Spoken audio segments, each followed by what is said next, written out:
So good afternoon. Thank you for joining us on our event on bridging the gap between science and policy. Before we start, I would like to do a language check in the room.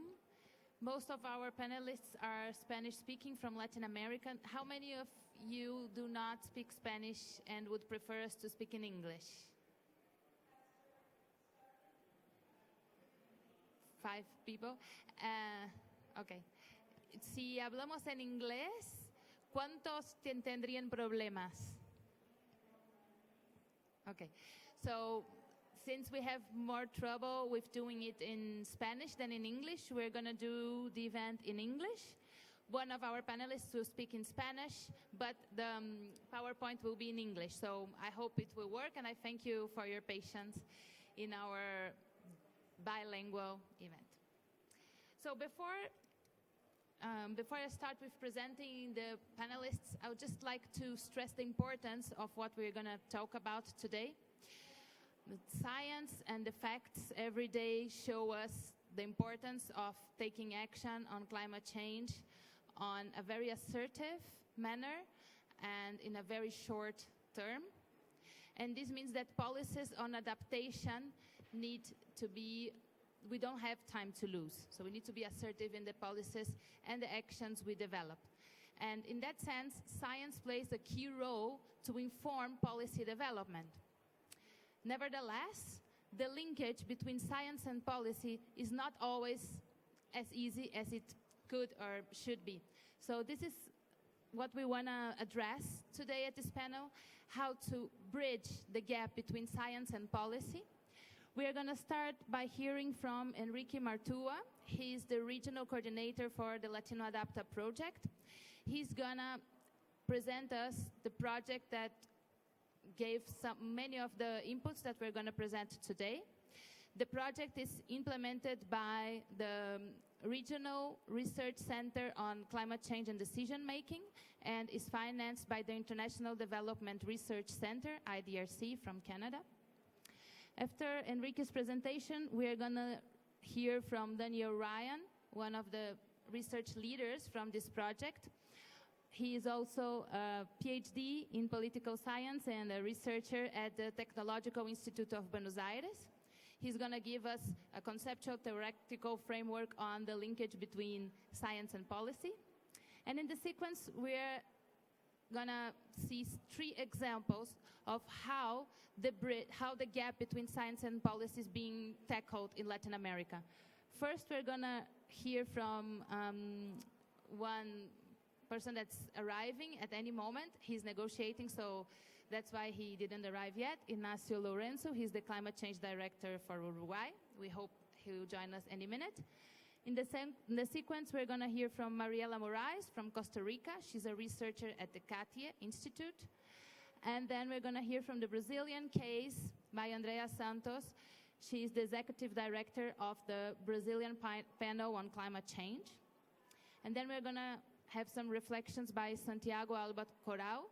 He's the interim director of agriculture and environment at the IDRC.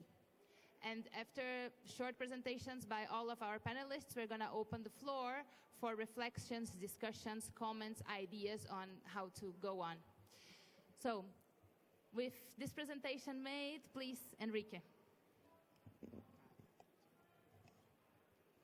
Hello. Hello, everyone. Thanks, Paula. Thanks, all of you, for being here. So I would like to tell you a little bit more on how this project was implemented in the Latin American region. This project is from the network, is the regional network on climate change and decision making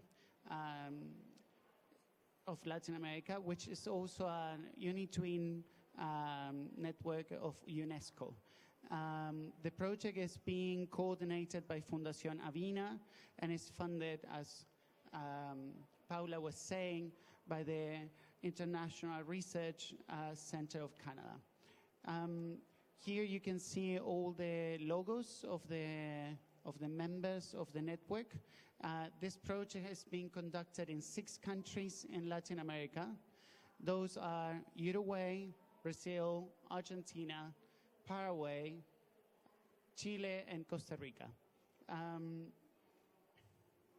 So when we talk about adaptation, there are many aspects that we are trying to, we talk about. Here in this project in particular, we basically talk a lot specifically on the knowledge gaps. And for that, we basically use the definition and the work of the President of the Adaptation Gap Report, where the adaptation gaps are basically the difference between the adaptation that is actually implemented and the targets of society. With this concept, we basically try to cover different aspects in this project. Basically, and we focus a lot on the knowledge gaps, because the network that we work with here is a network of academic and research centers that actually could develop and provide a lot of information for the decision making. This is of high value because if we remember, the Paris Agreement in these objectives, is based on science, and science has to drive the decision making. And this is why it is so important that we can fill the gaps that are actually preventing our countries to actually take concrete action on adaptation. For that, this project aims to strengthen the capacities of the national governments of Latin America to make decisions and implement climate policies with scientific information. This project had 4 different stages. First stage was an assessment stage where we developed one assessment in each country, and our partners in each country developed this assessment especially focusing in the demands and the requirements and the gaps identified by people working in government spaces. So this is important to note because it's not a broad research. It's basically focused for the decision makers at the 3 different levels: national, subnational, and even the local governments level as well. In terms of the research, once we identify those adaptation gaps, adaptation knowledge gaps, we try to do an effort to address 12 of them. We actually identified 12 that were more present among the 6 countries, and for that we developed through consultancies and with other experts in certain different matters, we address 12 policy briefs addressing those 12 those 12 adaptation knowledge gaps that were identified in the first assessment. Additionally to that, we also produced one research paper that was published in Climate Policy Journal that compares all the work conducted in those 6 countries. Actually, Daniel, who is at the end of this table, he's one of the authors of that research, and I'm sure he could talk more about that in private or here in the panel. And then, towards the end of this project, what we did was actually try to go a little bit more into the practice and trying to go into that relationship between science and policy. And for that, we developed some plans in each of these 6 countries where we try to reinforce and strengthen the relationships between those in the science, those that are actually doing the research and that could actually fill those knowledge gaps with information, and that actually to strengthen the interaction with the decision makers. And towards the end of this project, we will have in the month of March, potentially, a regional event where we actually have an opportunity to exchange all this information with other researchers and experts in our region. So in that sense, we made sure over the course of these 2 years to bring together policy makers and researchers, produce information with science-based information that can actually be used for the decision making, and to promote the dialogues between those policymakers and the academia. So these are just a few examples of all the products that we have developed, most of them available in Spanish, in Portuguese, and English. So in order to make sure that information is accessible and open. So here you can actually have the reference to the research policy paper that I mentioned, 2 examples of two of the 12 policy briefs that address the knowledge gaps, which are made in a most accessible way, in a most accessible format. They are no longer than 6 pages in order to make it in a format that is feasible is easy for the policymakers to take. And on the other side, you can see the assessments. All of that you can find in our website, which is down there in this presentation. Thank you very much. Thank you very much, Enrique. Also, at the door, we have a QR code. So if anyone wants to check all the information produced, the knowledge produced, you can check the QR code. So that being said, one of the key knowledge gaps that we identified were about the spaces to connect science and policy. How does the interaction take place? And in order to approach this matter, Danielle Ryan worked on one of the 12 policy briefs, and that's what we're going to hear now. Danielle, please. Hello. Thank you, Paula. Thank you, all of you, for attending this event. As Enrique was saying, we produced several brief research papers. What I'm going to present here is one of them, which specifically addressed the science and policy interface regarding the mechanism and institution linking science and policy on adaptation issues. Basically, are you, Paula? Are you going? Okay, thank you. Basically, the objective to identify of this brief report was to identify, analyze key aspects of the design and management of boundary or bridging mechanism and organization between science and policy on climate adaptation. And basically, in this short presentation, I'm going to deal with 3 issues. Some of the main features identified based on case analysis and a literature review of what are boundary organizations between science and policy, some words about knowledge co-production, some aspects, some main features regarding the organizational design and management of this type of organization. Next one, thanks. In the literature in English, they're called boundary organization to refer to this type of organizational form that mediate between science and policy, okay? Some authors call it bridging organization, but the common term in the literature is boundary. In Spanish, we don't translate it as organizaciones fronterizas, but rather as organizaciones puentes, okay? To stress the bridging aspect rather than the boundary. But here in the English presentation, I'm going to go with what is, how is used the term in the international literature context. And there are like 3 main features that has been identified that characterize this type of organization that work that mediate between science and policy, okay? One is the participation of relevant stakeholders from the science and the policy communities in the knowledge production process, what is called the co-production. We are going to go into more detail into that, but this is a main aspect that represents a main shift from the traditional way to understand the link between science and society, science and policy. The traditional view is a very linear one, expert-produced knowledge, and the issue and the challenge was how to transfer their knowledge. This type of approach is a chained assumption. The idea is to integrate the different stakeholders and I stress the different stakeholders that take part in the policy process within the knowledge production process. And we are going to go into more detail about how this can be done and what does it mean. But this is one of the main features of this boundary organization.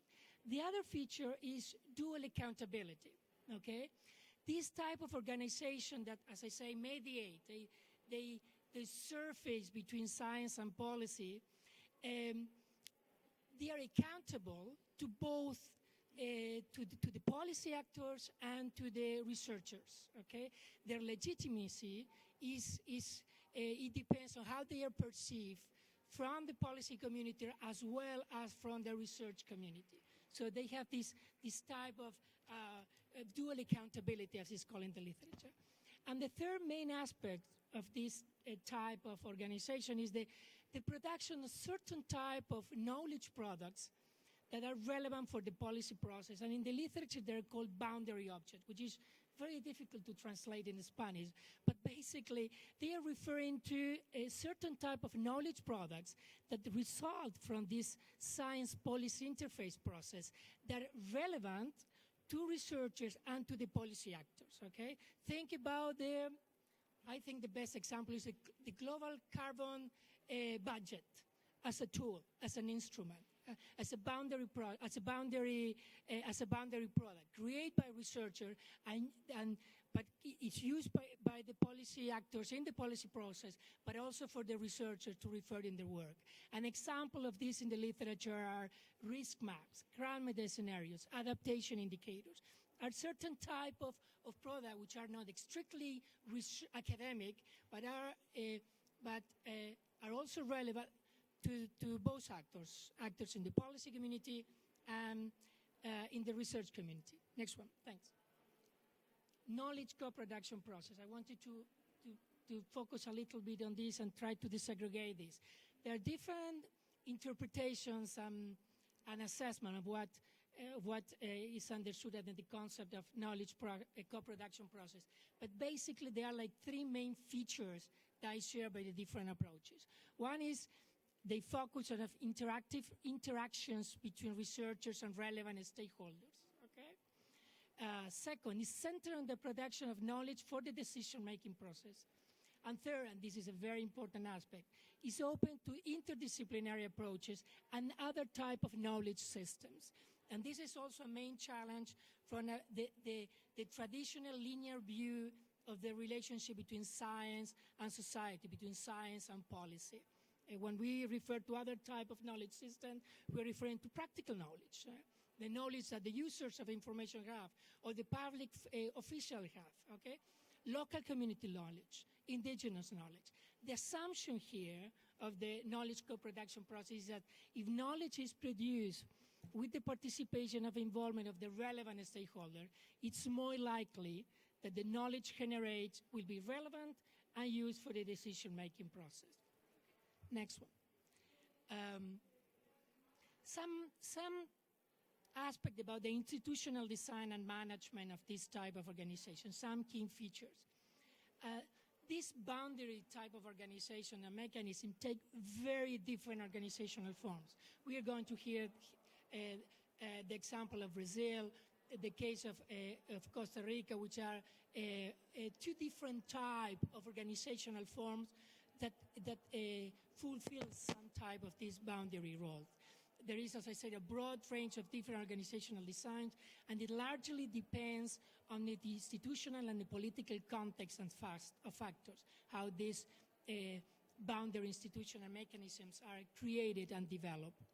A main aspect in the management of these institutions is facilitation among the different stakeholders and the articulation of the different resources.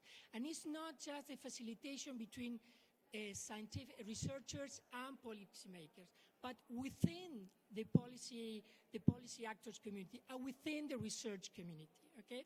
Facilitation is a main role that the people working on this type of organization has to play.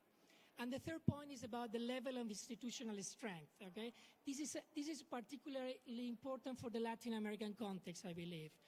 It is a key level for sustaining this type of mechanisms, this type of organizations beyond changes of government and beyond project cycles. What we find in our research is that these type of organizations are very, they are impacted very heavily by changes of government. We are going to hear about the Brazilian case here. I think it's a good example of that, as well as usually they are linked to a specific project. So when those projects end and the funding is over, these type of mechanisms and spaces of linkages between science and policy do not sustain and end. So summing up, key messages. Participation of different stakeholders is an essential condition for the development of this type of collaborative knowledge production process. The facilitation role is key for the effectiveness. The production of this type of specific knowledge products that are relevant for researchers as well as for the policy actors, and a high level of institutionalization. Thank you. Thank you very much, Daniel. I think you give us a perfect summary to get into concrete cases and understand how these features translate into practice in different ways in different countries around the region. So now I welcome Ignacio Lorenzo. He's the Climate Change Director for Uruguay. Thank you for joining us, Ignacio, even in the middle of a heavy agenda.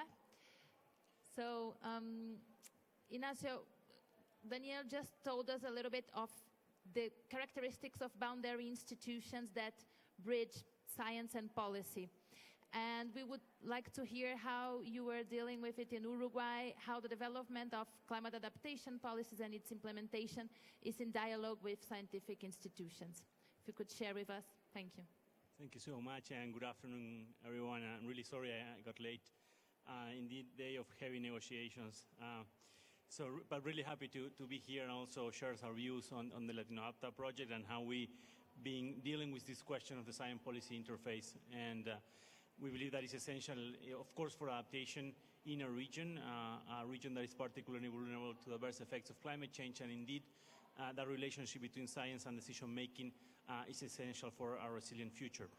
In the case of Uruguay, we have the National Climate Change Response System, which is an institutional arrangement among almost all ministries, the National Emergency System, and also representation from all subnational governments, and of course also relevant to this case, the Institute of Meteorology. This is the space we have for transversal decision making and the development and leadership of our national climate change policy. This system also has what we call an advising commission, which is comprised of the academia, civil society, and also the private sector representatives. And this process of strengthening this transversal governance, together with the inputs from civil society, academia, and the private sector, has become essential to the development of the climate change policy, which was made in 2016, and also, for example, the proposition of our NDC. During the elaboration of our national climate change policy, we decided to have some dimensions that we wanted to address in terms of climate change. We built an environmental dimension, a social dimension, and also a productive dimension, but we also agreed to have a knowledge dimension that can address the significance and the relevance of these inputs from academia and the scientific agenda. When we were discussing this knowledge dimension, the first issue that came in was the idea of strengthening that dialogue and interface between science and policy making, and in a way for scientific information from knowledge to be clearly related to decision-making process, not just a paper there, perhaps is published in English for a journal, in whatever journal review at international level, but rather accessible to decision-making. And also, the discussion went a little bit further, is that process of knowledge-making, if done in these kind of interfaces, the process of knowledge making will also be much more robust in terms of decisions later. So the idea that this interface is not only to make accessible the science information, but rather to direct the knowledge production in these kinds of agreements. When the LatinoAdapta project came to Uruguay, and we really appreciate the support and dialogue we have made with the project, the question of how we could develop this agenda from this institution that we already had, which was the National Climate Change System, but into, and as you say, if you recall what I just said, is we have this coordination group and we receive inputs from academia, how we could develop a much more horizontal approach to science and this interface be much more par-to-par. So working 2 years with LatinoAdapta, of course, in the aspect of adaptation, the last workshop that we had was about a month ago in Montevideo. We discussed the idea of having also an institutional arrangement, which is right now in place, that can work together at a very high level with the National Climate Change System for establishing these interfaces dialogues. This other institutional arrangement, which is in existence, is the National Council on Science, Technology and Innovation, which is a council that is embedded in law, that advises both the parliament and executive branch, and is comprised of delegates from the public sector, the academia, and in case of Uruguay, from the public academia, but also from private, from companies, from the labor union, and also from municipal governments and some other public companies. So we identify this council working together with the national climate change systems as the main drivers in a par-to-par approach that can deliver specific working groups on adaptation's critical subjects. One that we especially are keen to advance our work into the future is the idea of, and we've been discussing this a while ago today, of decision-making in the context of uncertainty. This being a key aspect of adaptation in every region, but more precise in the case of Latin America, in a way that can build and strengthen our capacities to think, to work on this so critical question into the adaptation agenda. So the project has been keen in discussing the institutional frameworks, the subjects of adaptation knowledge that needs to be enhanced and strengthened, and these key elements arise, the idea of having these transversal institutions, but also institutions that can work on a pari passus approach to science and decision making, and also some key specific topics on adaptation being the idea of decision under uncertainty, one of the main big questions we have in this science policy interface in the decades to come. Thank you. Thank you very much, Ignacio. I think it's very positive when we see the government itself bringing to the table the question on how to make a more horizontal approach so that knowledge produced by the academia can inform and be incorporated by decision making. So thank you for sharing Uruguay's experience. Now we would like to hear from, invite to tell us Mariela Morales, researcher from the CATIE on adaptation.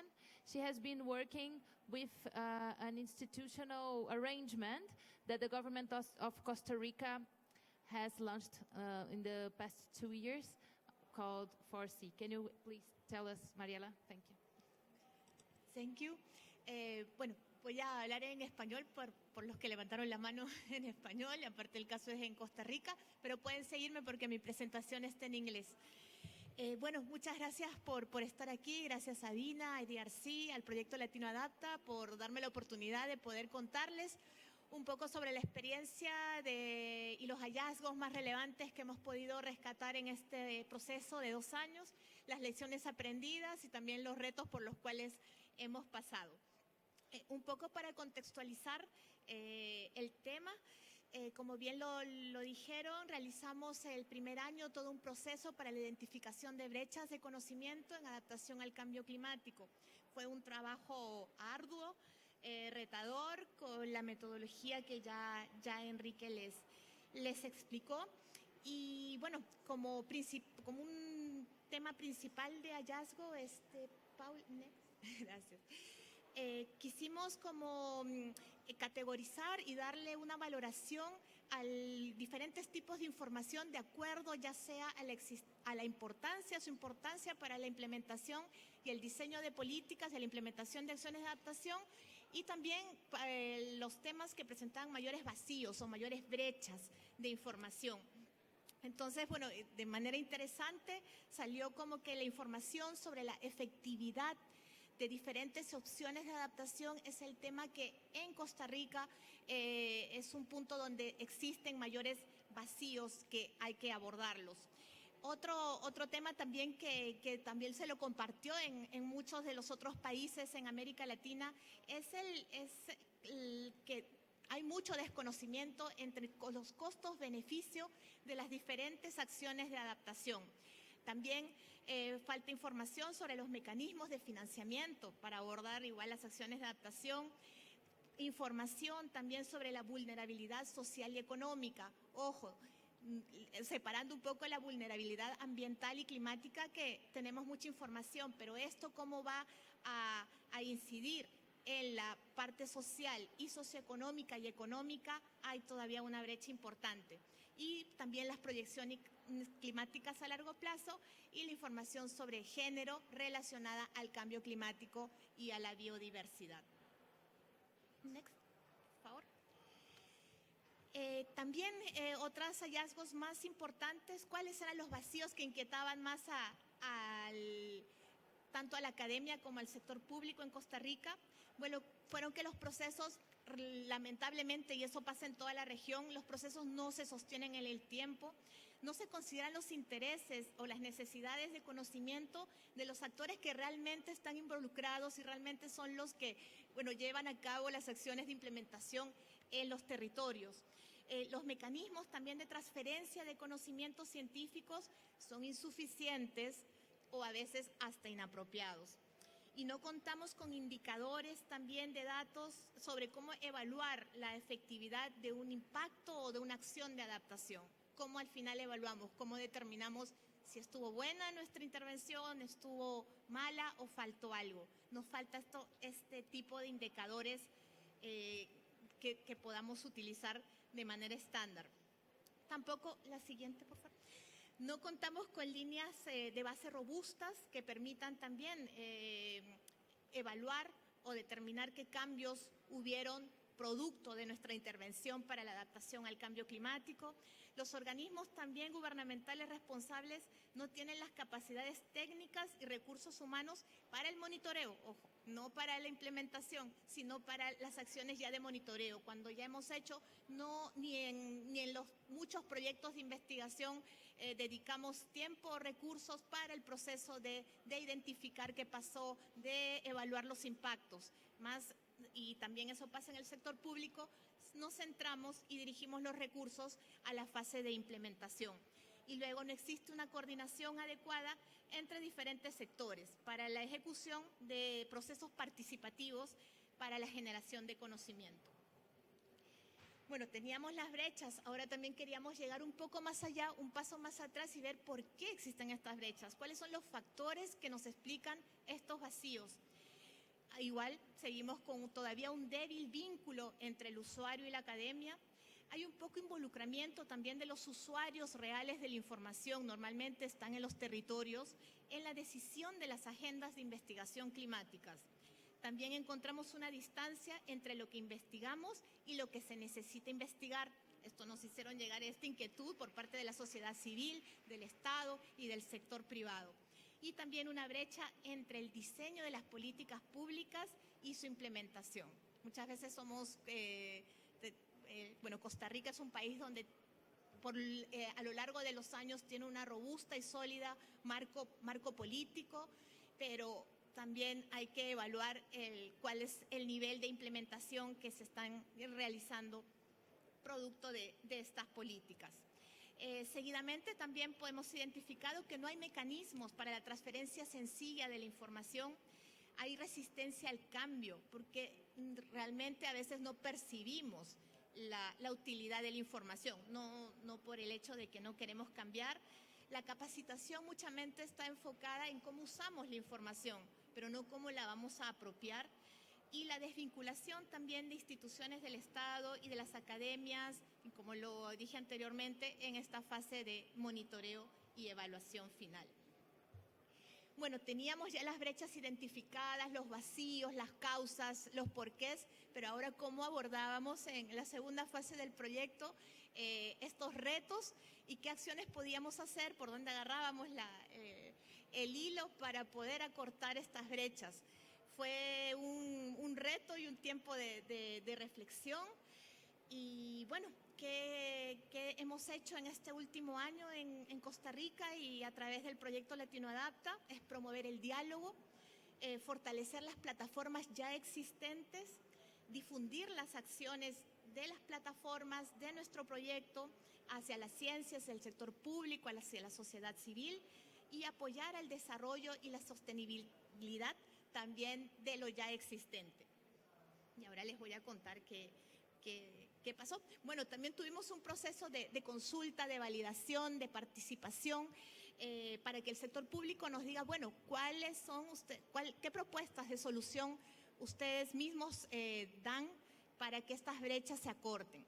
Hicimos, me acuerdo, en un taller algo muy, muy simpático, porque bueno, nos dimos cuenta que el sector público da una lista muy grande de lo que hacer a la ciencia.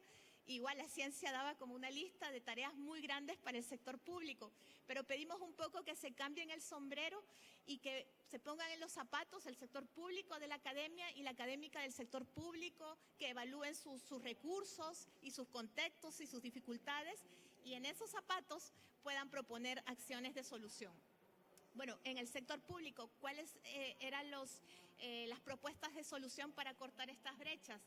Es realizar una planificación global que permite identificar las necesidades de investigación de manera integrada, constituir mesas de diálogo interinstitucionales para delimitar o determinar objetivos en común, que exista una mayor integración del sector público con los organismos que generan esta investigación, promover mayor participación también de la academia en los procesos y las acciones públicas y aumentar los presupuestos para fines científicos. Por el lado de la academia, ¿cuáles eran las propuestas de solución? Profundizar también la lectura de la realidad nacional y sus tendencias. Esto la sociedad civil y los gobiernos locales fue hasta como un reclamo el que, bueno, antes de realizar alguna investigación se tenga mucho conocimiento de la realidad nacional y local.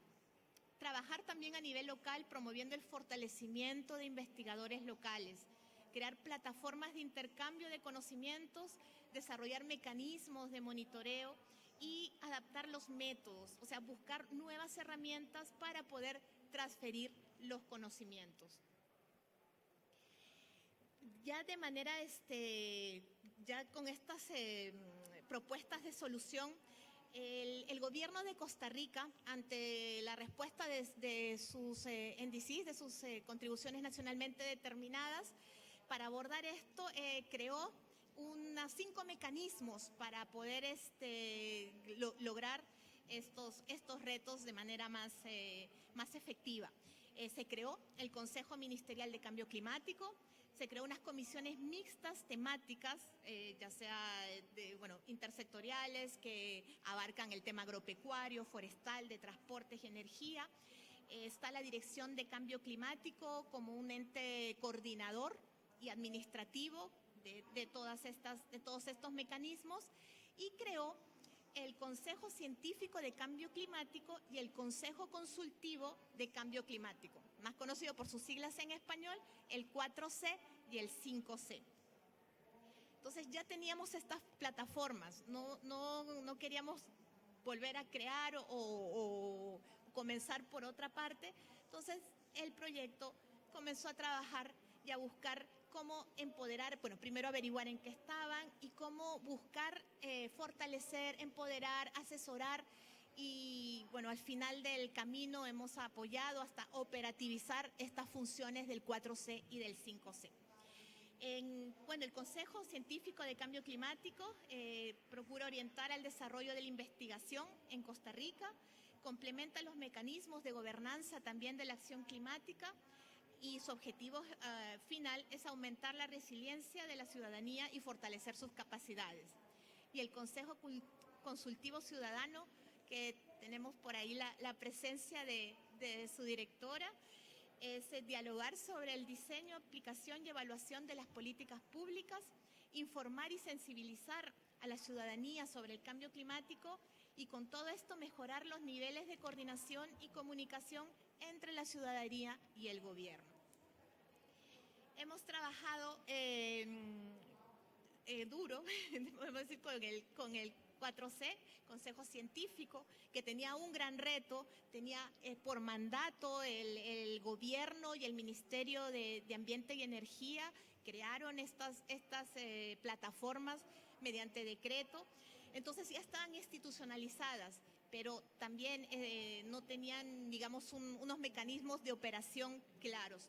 Con ellos hemos co-construido su planificación estratégica, hemos determinado en un proceso cuál es su misión, su visión, objetivos, ejes de trabajo para el 2019 hasta el 2021. Hemos logrado hacer un trabajo de identificación de fortalezas, oportunidades, debilidades, amenazas y también hemos también un poco ido más allá, ver cómo es su operativización, su manera de coordinación, de comunicación hacia el gobierno. También con ellos hemos podido determinar qué resultados podemos esperar hasta el 2021. Son políticas públicas nacionales que estén basadas en la mayor ciencia disponible para el cambio climático, elevar el nivel científico sobre el cambio climático mediante el desarrollo de un debate informado, lograr también una interrelación de diferentes sectores del gobierno, creo que es la siguiente, y incidir también en la posición país ante el IPCC y aumentar el involucramiento de investigadores nacionales en las discusiones del IPCC. Entonces hemos logrado dar un empujón a esta plataforma para que puedan apoyar realmente y poder ejecutar el mandato que tenían en Costa Rica. Finalmente, y de manera muy importante, quería presentar, como ya les dije brevemente, de qué trata y la razón de ser de estas dos plataformas, el 4C y el 5C.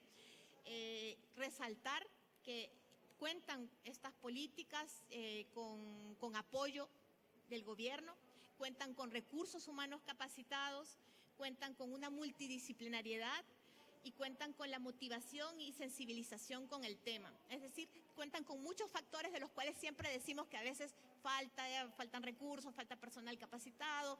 No, aquí podemos tener en estas dos plataformas todos estos factores positivos.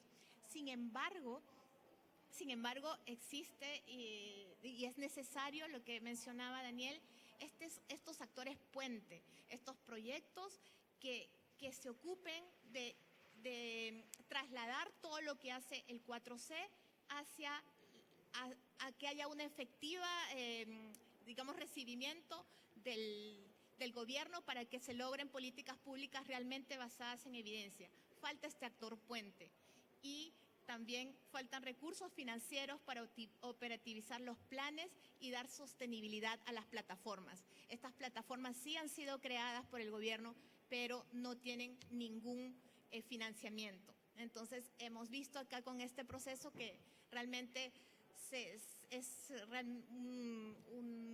una desventaja, digamos, muy importante y que hasta hace peligrar la operatividad. Él no me va a hacer mentir, doña doña Luz Meri, presidenta del 5C, los cuales quieren desarrollar una consulta ciudadana a nivel nacional para que la política nacional de adaptación responda a las necesidades, responda a todas estas brechas que estamos mencionando, pero sin recursos les está siendo muy complicado.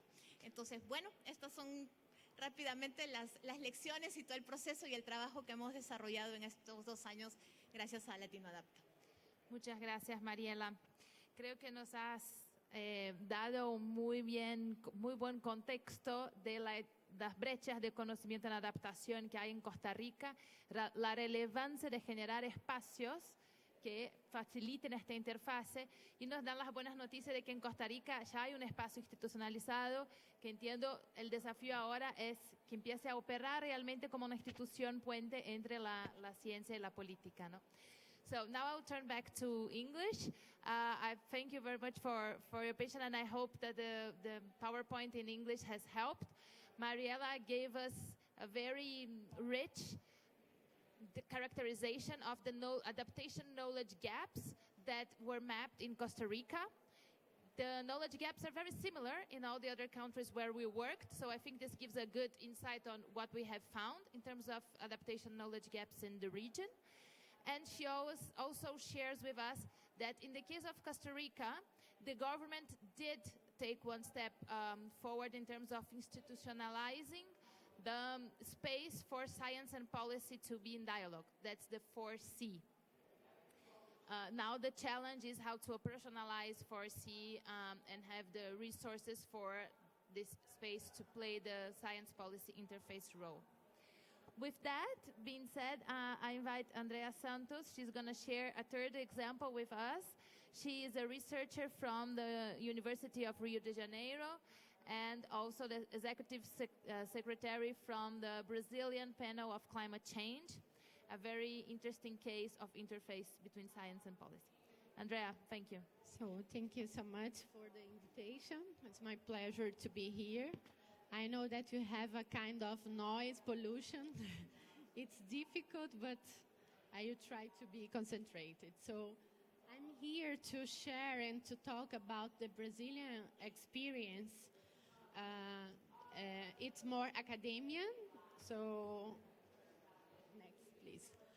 We had created in Brazil a panel like IPCC in 2009 by an ordinance between the Minister of Science, Technology and Minister of Environment. And the idea was start to produce a special assessment report like IPCC, but gathering the best available science and to produce this kind of reports and for specific climate issues in Brazil. So in the same molds like IPCC, we had the volume 1 regarding the scientific basis of climate change, the volume 2 impacts, vulnerability, adaptation, and 3 related to mitigation. So as IPCC, we had also decided to start to produce special reports for specific issues that is important in Brazil to cover, because it was we started to search about other experience around the world, and we just had identified the Brazilian panel in the same modes like IPCC, as I told you. But after we tried to adapt more for our reality. For example, in Brazil, our last special report produced was about a biodiversity, how to promote a synergy between climate change and biodiversity. And the title of our report is the Brazilian Power of Biodiversity. And we had decided to be policy prescriptive. So it was a different way regarding IPCC, because we believe that it's important we promote this kind of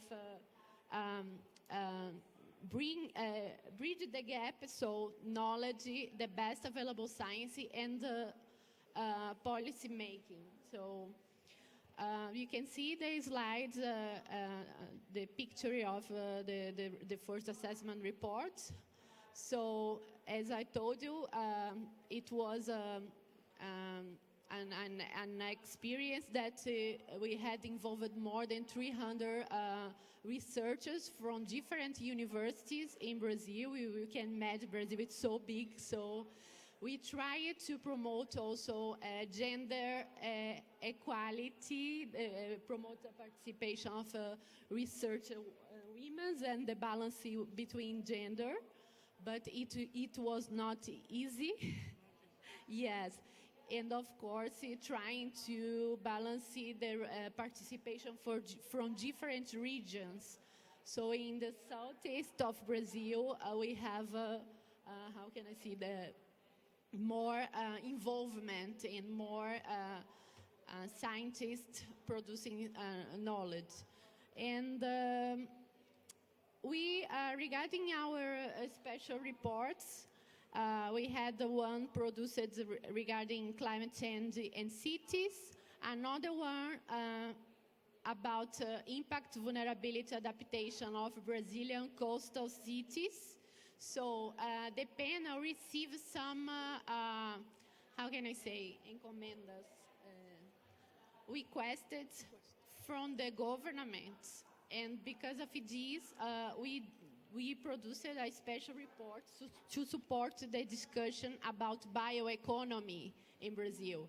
And one of the report was the low carbon disruptive technologies that we included the discussion about the potential use of bamboo, for example, regarding buildings, and also how can the industries and the different subsectors can be more competitive, for example.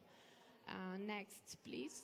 So the idea here is we try to discuss about how to reduce the gap between science and decision. So we believe, and when we created this panel in Brazil, the idea is that the contribution with the published with assessments or special reports can give specific contributions regarding climate change. Also, we are discussing now in Brazil how to improve our strategy, our communication strategy, on climate change, because it's really important, including this day, that we need to prove that science, the best available science, is real and it's available. And it's crazy. We think that in 2019 we need to prove that the climate change is real. So it's unbelievable. So because of this, we are discussing how to strengthen the communication for different groups, including, of course, the opinion formers and the stakeholders in general, but the society. And of course, we believe that the huge gap to achieve mitigation and adaptation targets, it's based that we have to translate in climate science into action. So it's really important. So my colleague, Mariela, told about how change the rules between companies and scientists, etc. So we have this role. It's important we show how to achieve the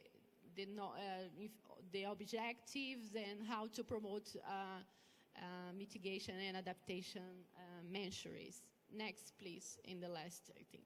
Yeah, so I was talking about the situation that we are experience now, and it remind me in the 60s.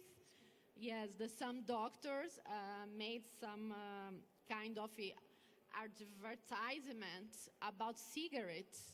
So now you are in the same situation, and some pseudoscientists are trying to prove that climate change is not real. So my question is, in the name of what?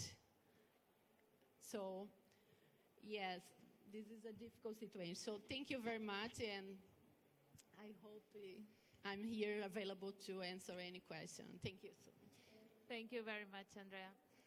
And thank you also for finishing your presentation with a metaphor with other times, because I think it illustrates the importance of finding the right ways to communicate messages that come across, and sometimes it means using different ways than what the science usually uses. And thanks for sharing the case of the Brazilian panel of climate change. I think it's a very good example of some of the characteristics that Aniel mentioned at the beginning. Now I would like to invite Santiago Albacoral to share with us some reflections, what comes to your mind as we hear about all these experiences and challenges of science policy interface. Thank you, Paula. Well, now I have to summarize in 3 minutes what has happened in 3 years with 6 experts in 6 countries, and I know when to try to do that. In an ideal world, science will identify a problem, and policy will discuss different solutions and political solutions to the same problem. I think we are facing a new era where we are discussing even the problem itself, and I think that's another layer to the work that you have been doing. But I want to try to identify what has resonated across all the presenters today. And dialogue has been probably one of the words that appears more times. I summarize empathy as other element that has came into the table to try to understand the other. We hear the example of Mariela of being on the shoes of the other to try to identify what is the problem. Resources and willingness to make this happen. The problem that we have is that science and policy speak different languages, so we need translators and we need facilitators. Science and policy have different objectives and interests, so we need to find the common ground, the common space, and we need to build ownership on what is going to be the solution. Science and policies have different timelines and different spaces, so we need to create multi-sectoral spaces. We need to identify different milestones where different problems can be divided and clustered so that we can target what we are trying to address together. And of course, science and policy also have different needs in capacities and again systems. So we are going to need more than ever coordination, resources, and probably build a new generation of research. For me, one of the sentences that summarize the importance of what science means in society comes from one of my heroes, Indiana Jones. Maybe you know the sentence where he say, anthropology doesn't look for the truth, it only looks for the facts. You have to go to the end of the corridor to philosophy to discuss the truth. And that's where we are here. We identify facts, facts change, the way that our science gives us the best solution for what we have, and that's in a space that makes very, very uncomfortable policymakers and society in general, because it's a territory that changes, because we learn as we do. And that is the translation space that we want to have. From IDRC, from the International Development Center, this is critical. And what we have learned is that we need to put together many different people to find those solutions. That is no one person solution. And we are extremely happy of having opportunities like LatinoAdapta to really see how research and science translate into policy, and actually, from the other examples, the next steps, how policy translates into action, what is even probably more difficult than we said. So I think that summarizes, or at least is what I want to take from today's. I want to really thank the panelists, and I want to thank all of you for the work that you have done for the last years, and see what is ahead, that we still have some time ahead, and happy to engage in any discussions with the public, in any language that you want to use. Thank you very much, Santiago. I think you bring key points for us to continue the conversation. So I'd like now to open the floor. If you have any questions, comments, ideas, examples to share. What time I finish the event? Should you? Yeah, the gentleman there on blue, and then, you can either. We are going to take 2 questions, so we can be in either order. Right.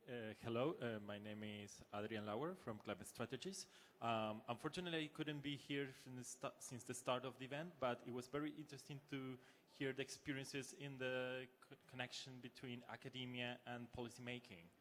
What I would like to know is, I work myself in this field, but we have not been working in Latin America.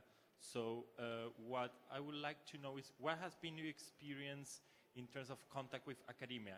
Has been your needs for academia demand driven by you, or you have had cases of agenda driven by academia and that has been taken up by governments? So, who is driving the agenda? Can you please the gentleman in blue? Thank you.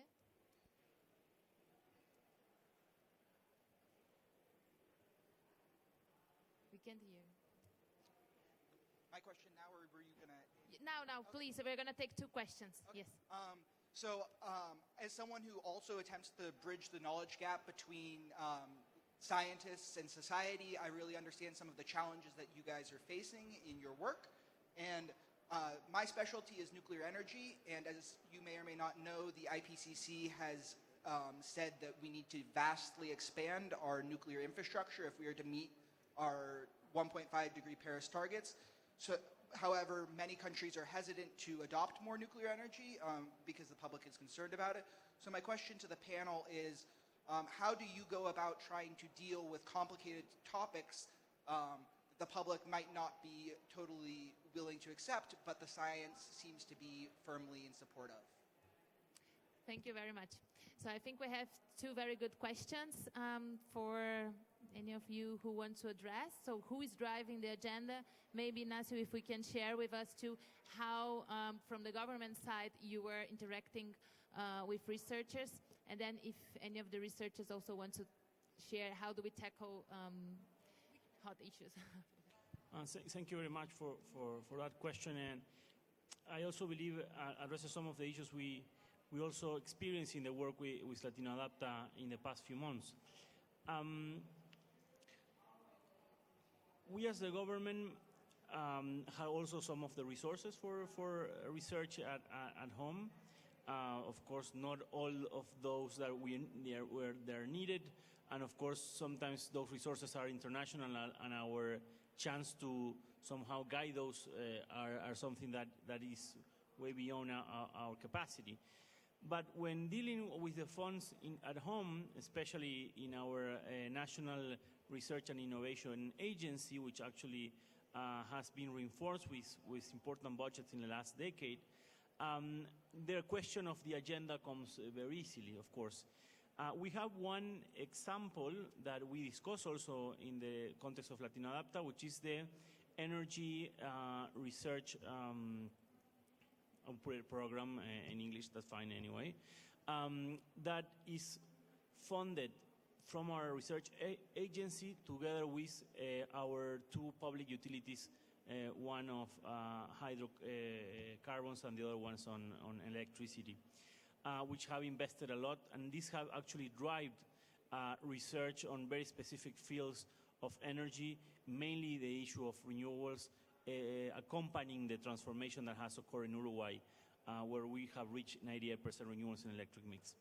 So there you have a very clear agenda being driven by the funding and also because the calls are really targeting questions that are needed in the context of decision making.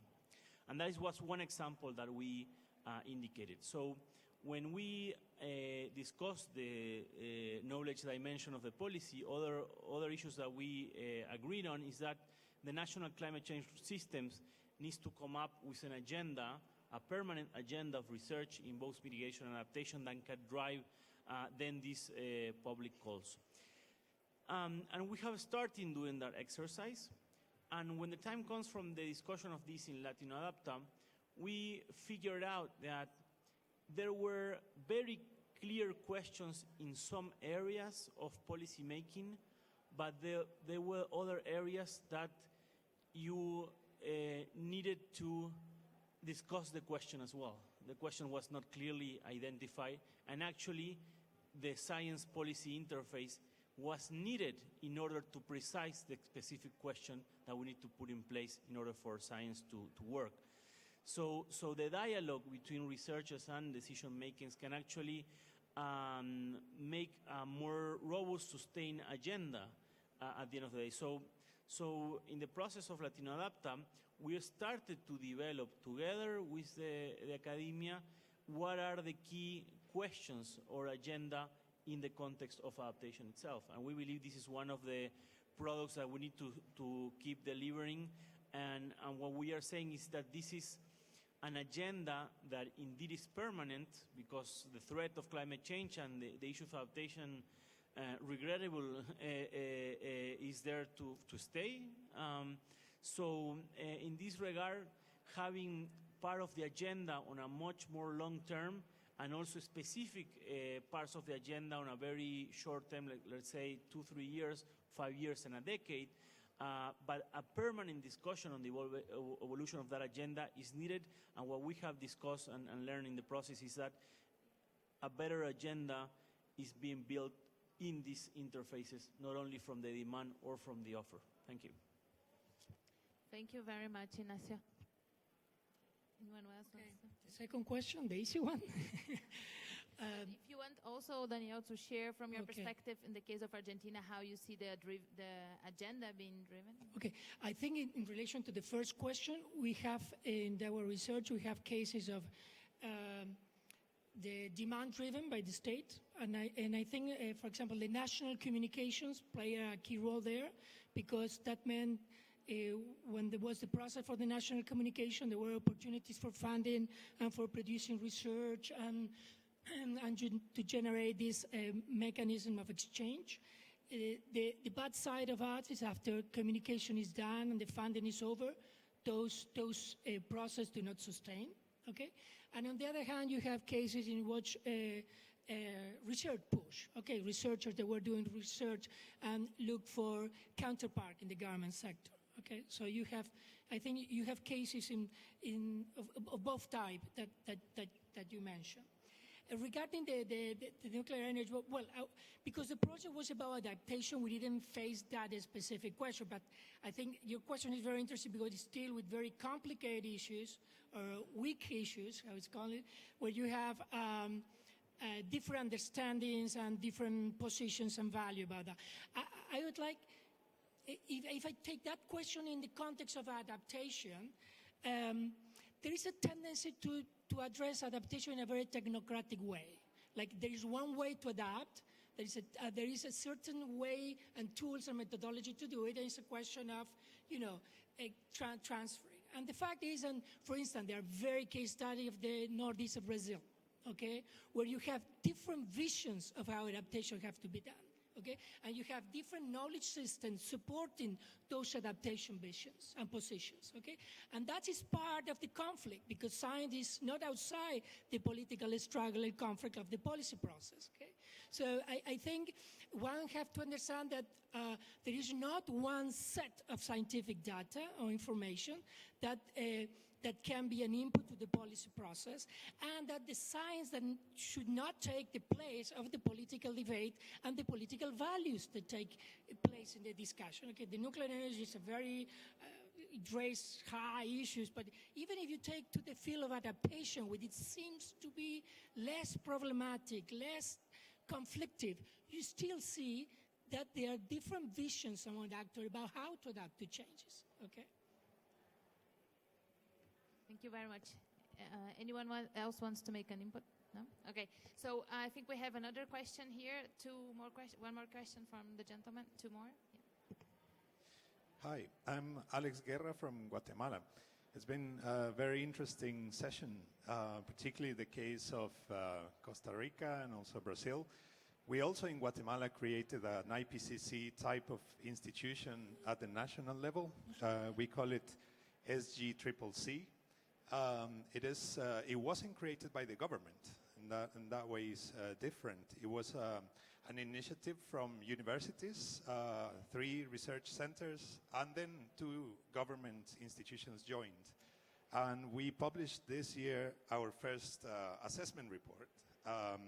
It has the same structure of the IPCC reports, except that we added a chapter on indigenous knowledge, because in our context that is extremely necessary, because 50% or more of our population is indigenous. So, and part of the reason why we decided to create this climate change science system is that we are not represented in the IPCC reports because there are very, very few publications from Guatemala, and it's the same for the rest of Central America. Maybe Costa Rica not as much as the other countries, but we don't appear, and we are one of the most vulnerable regions in the world, and we are thinking of having or spreading the word and trying to get the other countries in Central America to create a similar system or even a Central American system. So sorry, because it was more information than a question, but just a very quick question to the colleague from Costa Rica. Was it an initiative from the government, or was it through this project, or this network? And how do you see the possibility of creating a Central American system?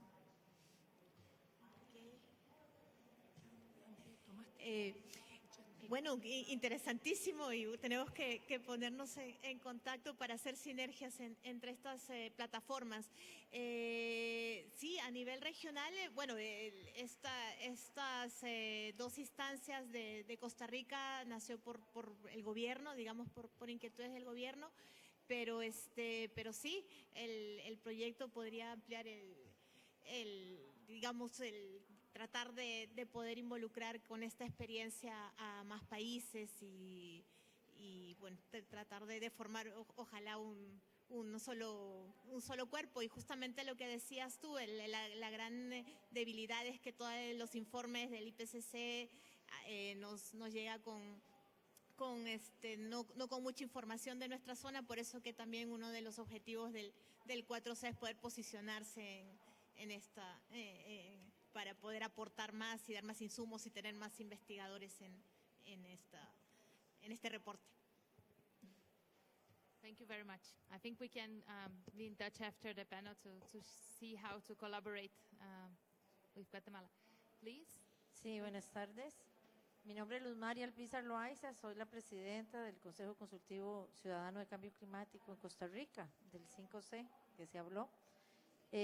Agradecerle a LatinoAdapta de verdad el apoyo que nos ha brindado y nos va a brindar, porque es un compromiso para el año que viene.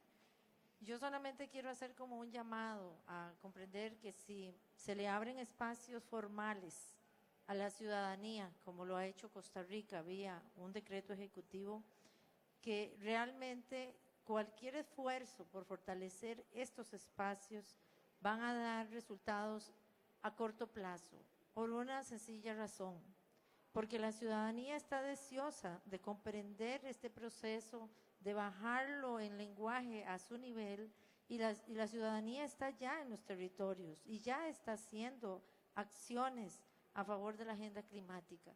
Lo que nos falta, y la experiencia que tenemos desde el 5C en Costa Rica, es que nos falta integrarnos, conocer y repetir experiencias valiosas, y eso permite una plataforma como esta que el gobierno de Costa Rica nos abrió. pero sí bien es cierto que el sacrificio es enorme cuando se abren espacios y no se genera de manera paralela procesos, como bien se decía, de fortalecimiento de capacidades y de evaluación y de seguimiento. Porque si perdemos la confianza de la ciudadanía en estos espacios, va a ser muchísimo más difícil volver a conquistar la confianza de esa ciudadanía que todos los días está en el frente de la batalla. Muchas gracias y estamos para servirles y ojalá Centroamérica pudiésemos replicar estas experiencias. Muchas gracias.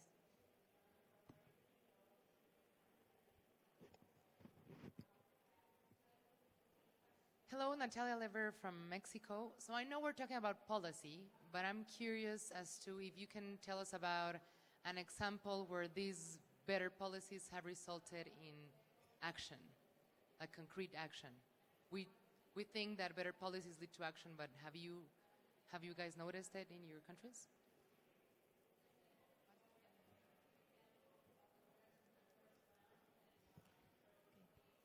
So anyone wants to? Yeah.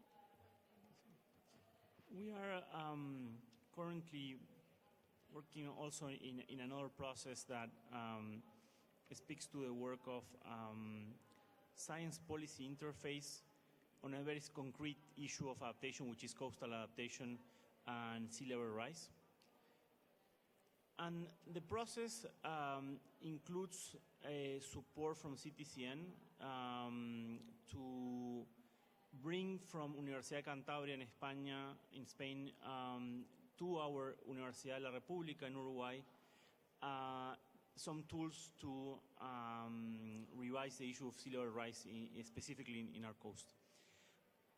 The process, which is a transference between a developing country and a very specific tool, also require a huge deal of local information that can be fed into the tool, right?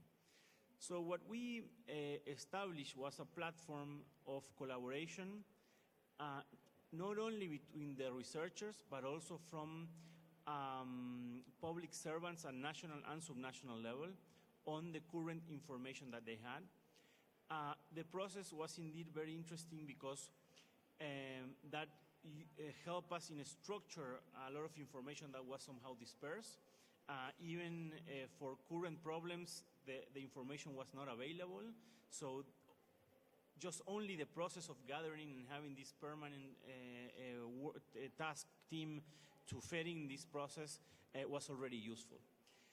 What we are now having is that we're having the first results coming into Uruguay regarding the scenarios. And what we're using is that that same platform that was built with the public servants at all different levels to gather the information and to help the delivery of the tool. For example, at local level, most of these public servants are also the ones who are taking decisions on the ground. For example, given permission for a certain development to be approved. So now the thing is that this tool will be made available for decision making at local level, but that process is not something new. It's a process that they have been already part from. And the legal context for that is that we have a national land planning act that has a specific provision for driving land planning within sustainable development and risk reduction, and has an anchor provision which indicates that we need to have defined vulnerable areas where developments cannot be made. And the ones who define those areas are these technical people I'm speaking of. But now they have a tool that they can assist in performing a key specific area of decision making that the law grants to them. So we see this as an ongoing process, quite relevant one, since one of the key vulnerabilities of Uruguay is being a coastal area. So it's not a complete process yet, it's still ongoing, but I believe that is a very specific,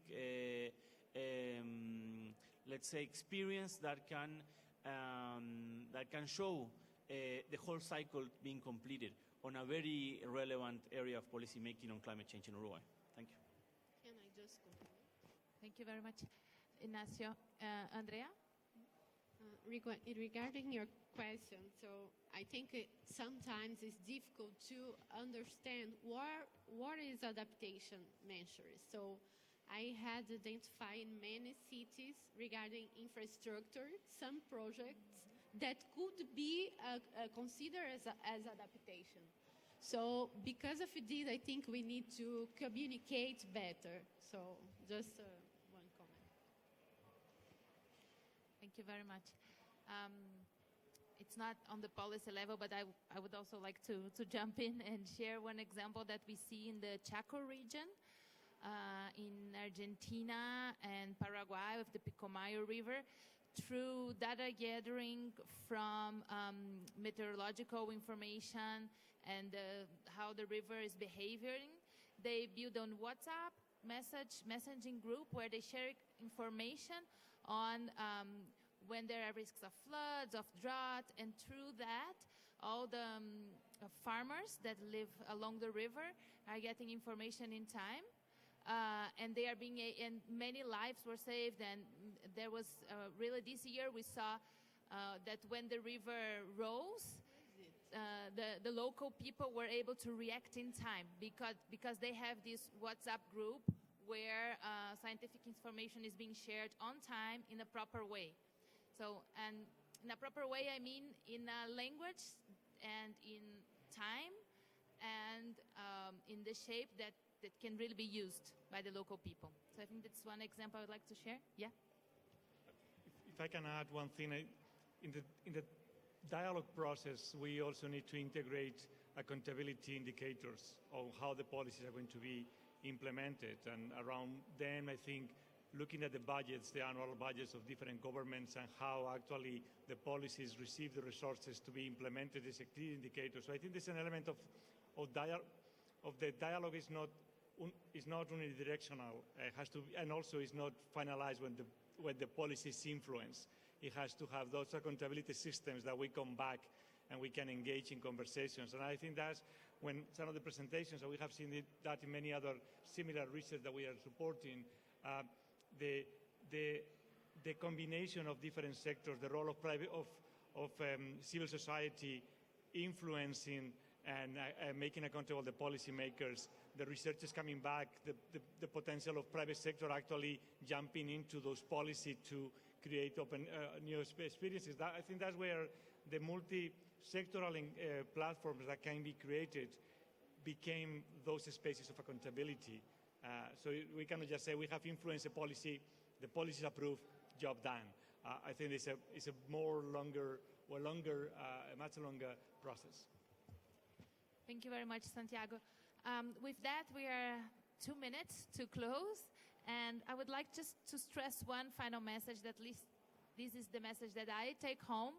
I'm sure there are many different messages in the room that we'll take, but I think it's that the linkage between science and policy is a communication matter. So we have talked about several characteristics of how this communication takes place. On one hand, it's more effective when it's horizontal, when it's a come and go. There's a two-way of the communication. And I think Ignacio gave us a very good example of how the questions themselves are developed together. Another characteristic is empathy, as Santiago mentioned. Through all the examples, we saw the importance of putting one in the shoes of the other in order to go forward. Another characteristic is about who are the interlocutors. Is that word correct? Who are the people talking around the table, because this defines the credibility of the process and of the knowledge produced. That's something that Danielle brought to us. And finally, we saw that there are different types of objects, knowledge objects, that can facilitate this communication process. Andrea and Mariela shared some of the examples through the research and adaptation knowledge gaps, the different reports, even the going to action is a type of knowledge object that we can consider. So with that, thank you very much. I will invite you, or Enrique can invite you to read the 12 policy papers that we have developed. That is on our website. And again, there's the QR code on the door. We didn't want to have paper, so if you are interested, just photograph the QR code. Thank you very much, and we are really open to continue this conversation with whoever is interested. Thank you very much.